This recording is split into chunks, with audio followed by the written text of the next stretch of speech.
Humans of the cardboard, welcome back to Just Nuts, guys. Huge news came just a couple days ago. We got the official announcement from Konami that the next Structure Deck and Structure Deck R series is going to be Fire Kings. That's really hype. I've had a lot of people in my comments section who were not excited for the last couple of Structure Deck Rs, but were really looking forward to Fire King. And in jumping to Fire King, I think maybe for the first time in the Structure Deck R legacy, redoing all those classic structure decks, they skipped not one but two different structure decks here. They skipped the Chaos Dragon kind of structure. It had like Light Pulsar Dragon, I think Dark Flare Dragon, stuff like that, as well as skipping the Atlantean structure deck. Now, I'm a little bit bummed about that one, but I am still excited for Fire King, so I'm fine. Plus, there's a lot of structure decks down the line I'm more excited for, so honestly, skipping structure decks I'm okay with, because then we get to those ones a lot quicker. But yeah, very exciting. I did a video actually not that long ago talking about Fire Kings, not even expecting the structure deck to be announced anytime soon. I thought we were a year or two away from that, but it's actually been sped up here. So very excited. We're going to hit on this again. We're going to run through very quickly the cards the deck already has that are noteworthy in any way, and talk about what the deck does, what the deck needs, and go from there. So, of course, you have your boss monster. This is Fire King High Avatar Garunix. If he is destroyed by card effect on the next standby phase, he summons himself and then destroys all monsters on the field. All other monsters, sorry. So he does stay in those instances. And then if he's destroyed by battle, he can special summon a Fire King monster from deck. So pretty good floater. No matter which way he's destroyed, he still gets you a really good float. But it is, of course, destruction based. So this deck does kind of have a similar issue to Unchained, in that like everything floats in the deck, but like everything really only floats from destruction. So if you play matchups that have really easy access to non-destruction removal, or usually decks like this also have destruction-based removal. So if it's a deck that is pretty resistant to destruction, then like obviously that's a problem as well. But definitely something that if the cards are strong enough, you can still work with. Arvada is one of the best cards in the deck for sure, bar none. He can negate a monster effect by destroying a different fire monster than himself that's on field or in hand. That's really good. It's going to trigger a bunch of other effects while just having a monster negate. Sure.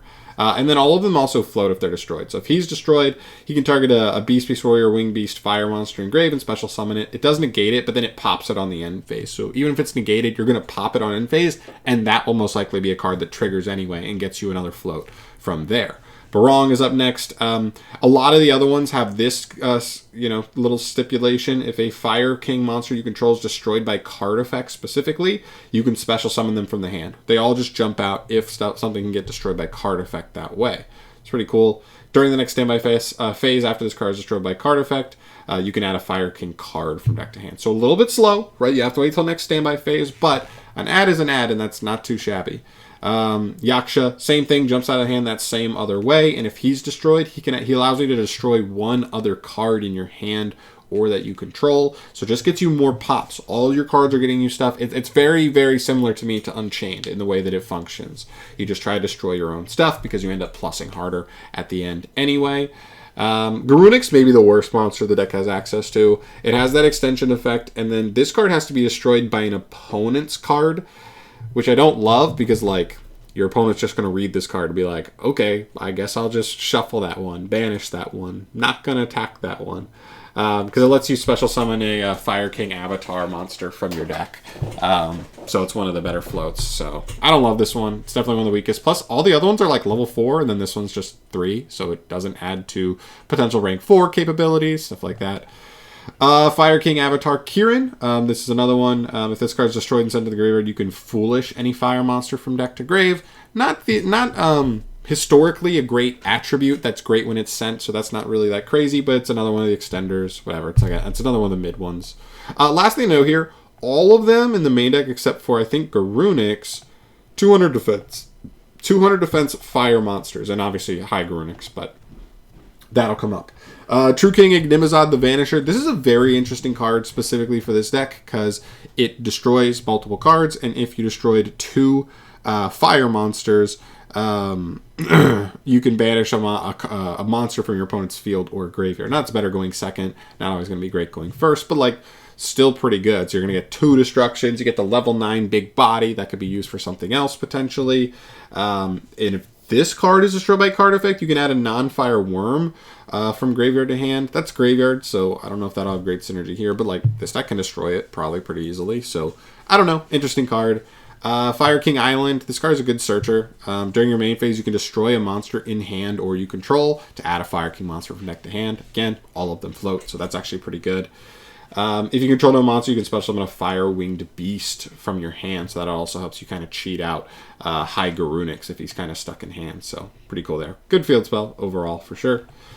Circle of the Fire Kings. It's a quick play that targets a fire monster you control and one in your grave. Destroy the one on field, summon the other one. That's really good, especially if we get like just anything in the deck that like triggers on summon for like a decent interruptive effect. Being able to like kind of quick swap, maybe pop the other one to get a follow-up play while also triggering the one you summoned to then wipe the board or something. It is pretty decent, so I like that card. That could be really good. Also has Fire King in the name, so it could be searchable. Onslaught of the Fire Kings. This card's okay to me because it's only really good going second because your opponent has to control a monster and you control no monsters. But if you do, you can just summon any Fire Beast, Beast Warrior, Winged Beast from deck. Its effects are negated and it's also destroyed during the end phase. So kind of a really interesting card, but you know, I do think it does get you a body. They still will float if they're destroyed from that point. Decent card. Maybe you could side it for going second or build a hard going second build, depending on how the no support shapes up. Tenki's interesting. There's not a ton of them. The deck's not full of them, but Arvada's a Beast Warrior, Barong is a Beast Warrior, and Yaksha is a Beast Warrior, and I wouldn't be surprised if we got more as well. So it's definitely worth noting, for sure. Rekindling. This card might be insane here. This card special summons from your graveyard as many fire monsters as possible with 200 defense, but banish them during the end phase of this turn. Like I showed you before, 200 defense, 200 defense, 200 defense, 17, 200 defense. So we already have 4. If they just stay in line with these stat lines, we could end up with easily more. Arvada already seems like it could just be an automatic 3 of anyway. The other ones are like decent extenders. Regardless, they could still end up being in the deck. This could be one of the most broken cards in the deck, for sure. It's unsearchable, but man, if you just get any certain setup of it, it seems like at minimum, it's at least just a reborn. It does banish the monster you summon on the end phase, so you do kind of have to make use of them. Unfortunately, it just banishes instead of destroys, so like summon all of them back, pop them all, and then they all trigger to get you a ton of pluses. Not doing that, but like still, just summoning them to like link up, make a rank, like a rank 4 play, whatever. This card could definitely have some huge value, not even once per turn either. And the last card I have here is Sunlight Wolf. There's really not much specific extra deck stuff I think that matters for this deck. Sure, it can make rank 4s. Maybe if the support really helps us spam, we could make link plays. But this is the one that I thought made any particular sense, right? Just taking 2 of them into Sunlight Wolf and then just summoning anything under it, and you're going to be able to add back any fire from grave. I'm already looking at playing this card in potentially like Volcanics or something as well, so any fire deck really should look at this card if they have like extra room. But yeah, nothing crazy. So yeah, that's everything we have. It's not a ton of stuff. It's not a ton of great stuff. I do think Garunix is just okay because yes, it wipes the board, but it only wipes the board on the next standby phase, which is very, very weak. Most decks are going to have a negate for that when it's time to fire. But I do think maybe the deck could still end up playing it as a one-off, just like get it in rotation and just like every turn have it coming at your opponent could be something. Arvada's insane, right? Monster negate that also floats really well. It's 1800. That's a really, really good card. But here's where I end up. A lot of our float effects are super, super slow. Right? Barong, during the next standby phase, add a Fire King card. Arvada, does this one does summon the turn. It's destroyed, but the monster is negated, so you can't even use anything on field. You have to wait for it to be destroyed on end phase to get its float. So again, very, very slow. Yaksha destroys another card, so that one's not really part of it. But like you get the gist. So many of these effects are just so slow. They're gonna wait till next turn to fire. Very similar to like the Nephthys archetype, in my opinion. But there's still some good stuff here. Just searches and summons from deck. Those are not bad. And so I think I just end up in a place where the deck needs to be able to play on the opponent's turn. So I kind of hate to say it, but I do think based on the way that Konami has already set up this archetype, I think potentially an in-archetype hand trap could be one of the best ways to make the deck like much more viable. So that when you destroy Barong and on your next standby phase, like if you destroy him turn 1, you add a Fire King card, and it's this hand trap card. But then this hand trap card allows you to interrupt your opponent, you know, with a pretty powerful interruption from hand. It can activate on their turn. Now we're cooking. And it kind of helps the speed of the deck kind of be matched. And I'd love it if it was also a card that could be a hand trap, even going second turn, you know, as, you know, while your opponent's playing, it could still be live. Like a Havness. Get your engine online. Maybe be a really powerful interruption as well. But make it lock you something. 4 Fire Kings would be really nice. I just think with how slow their effects are, they need something like that. Because if your play is just get a bunch of follow-up, but like don't actually make any interruptions, we're in trouble. And aside from that, like even though the deck like is kind of like Unchained and like has those weaknesses of like decks that have a lot of non-destruction removal, decks that aren't really weak to destruction from your end, if you just give them some really powerful engine cards, a +1 card, you know what I mean? A spell card that's like a +1. It destroys a card in hand and searches once. That way the one you destroy is floating anyway and getting you another resource. So you end up plussing from there, getting so much going, right? And just maybe make a new version of Garunix.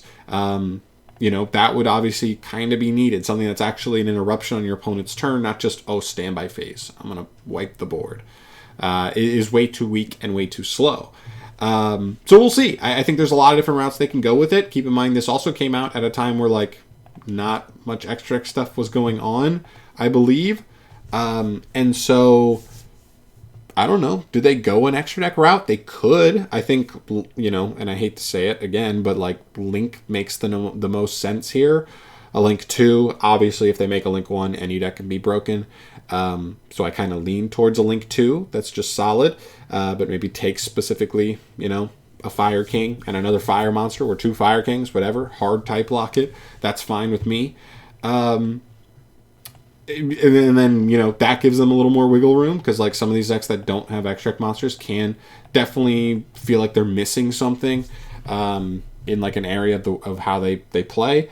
But I still think it's in a pretty good place. I think they do have a handful of cards that are super interesting, especially even some of these generic cards that aren't even part of their archetype that could definitely come up. I'm very curious to see where we actually end up after all of this. So, again, we're a ways away. I believe we're like 4 months from the OCG getting this product, so we won't probably even get anything released until we at least finish with the Jack Atlas reveals, which are, I think we still have another couple weeks on those.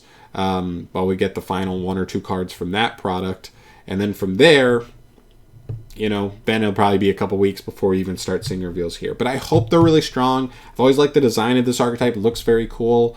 I just want to see them do good. And to be fair, Konami has done really well with these structure decks.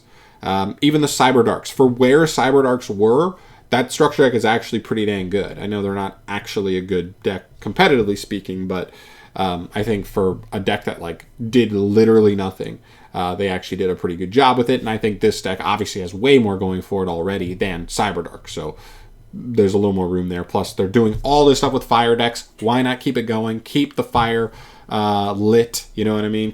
Make actual good support here. I think with 8 cards, the sky is the limit here. So we'll see. But I'll obviously bring you guys news on any of that stuff as it drops. But yeah, I want to know your guys' thoughts. If you're a big Fire King fan, what do you want to see? What do you most expect to see? Do you think they'll go an extra deck route here? And if so, which one? And then other than that, just general thoughts about this. You know, and there's going to be other I'll probably make a video soon talking if they just skip those other structure decks. What's next now? Because we've kind of jumped a few and we're making quick progress now down the line. But that's a video for another day. I'm out of here. Thanks for watching, guys. Subscribe for more if you want to see that from me, and I'll see you in the next video. Peace.